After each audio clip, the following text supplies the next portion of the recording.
Assalamualaikum warahmatullahi wabarakatuh. Alhamdulillahi rabbil alamin. Wassalatu wassalamu ala ashrafil anbiya'i wal mursalin Sayyidina Muhammadin wa ala alihi wa sahbihi ajma'in, amma ba'd. Pendengar yang berbahagia, adapun judul tausiah khasanah pagi kali ini adalah janji surga bagi orang yang ikhlas. Allah Subhanahu wa Ta'ala berfirman dalam Al-Quran, Surah Al-Anbiya ayat 35. Bismillahirrahmanirrahim. Kullu nafsin dha'iqatul maut, wa nabluwakum bisyarri wal khairi fitnah, wa ilaina turja'un. Setiap yang bernyawa akan merasakan kematian. Kami menguji kamu dengan keburukan dan kebaikan sebagai cobaan. Kepada kamilah kamu akan dikembalikan.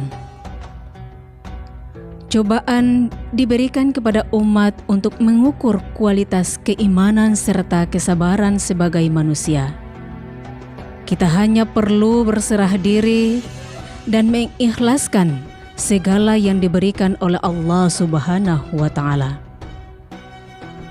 Hanyalah orang yang ikhlas yang mampu menghadapi cobaan seberat apapun dengan sabar dan tegar.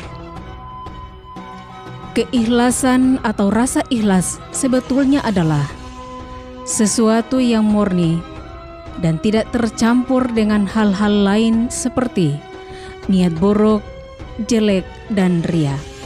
Dan seluruh perbuatan harus berdasarkan karena cinta kepada Allah Subhanahu wa Ta'ala semata. Seperti yang tertulis dalam Al-Quran, Surah Al-Ikhlas ayat 1 dan 2. Bismillahirrahmanirrahim. Qul huwallahu ahad, Allahus samad.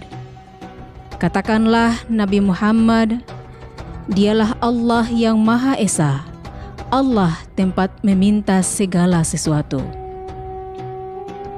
Karena itu, orang yang ikhlas adalah orang yang murni menyembah hanya untuk Allah saja dan tidak ria, tidak juga menyekutukan dengan yang lain.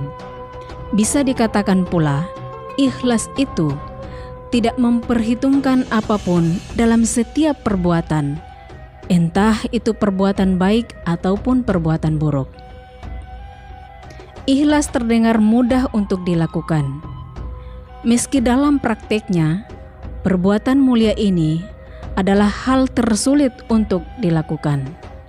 Titik tertinggi derajat manusia adalah ketika ia melakukan sesuatu, dirinya tidak lagi mengharap imbalan apapun, bahkan ridha Allah.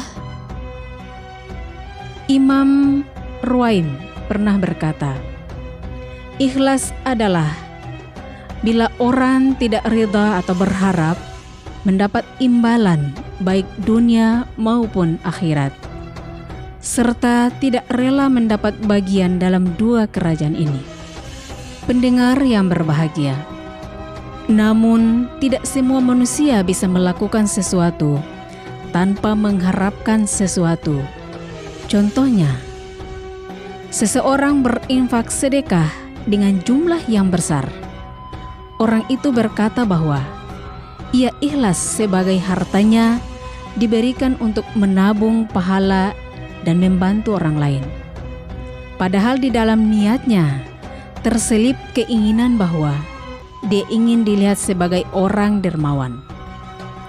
Seorang ulama pun pernah mengatakan, kalau ada seorang yang melakukan sesuatu, kemudian dia mengatakan, saya ikhlas, saat itu dia justru sedang melakukan perbuatan ria.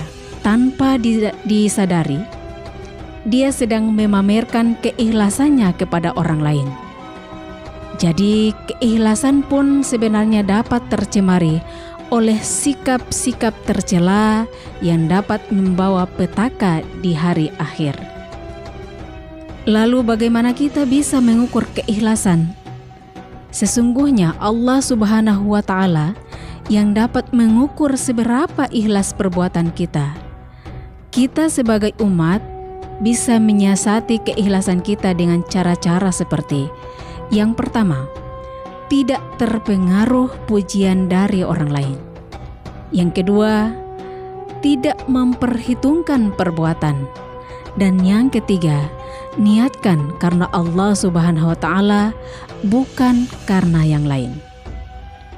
Dengan sikap yang demikian, insya Allah segala amalan kita tidak akan menjadi bumerang bagi diri kita sendiri. Karena itu, mulailah kita melakukan segala hal yang ikhlas, menghadapi dan menerima cobaan dengan ikhlas.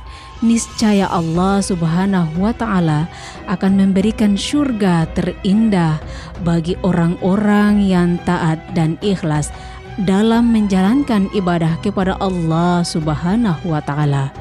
Amin, amin, amin ya Rabbal Alamin. Demikianlah Hasanah pagi kali ini. Terima kasih atas segala perhatian. Mohon maaf atas segala kekurangan. Saya Guru Madrasah Sanawiyah Negeri 1 Ternate. Wallahul muwaffiq ila aqwamit thoriq. Wassalamualaikum warahmatullahi wabarakatuh.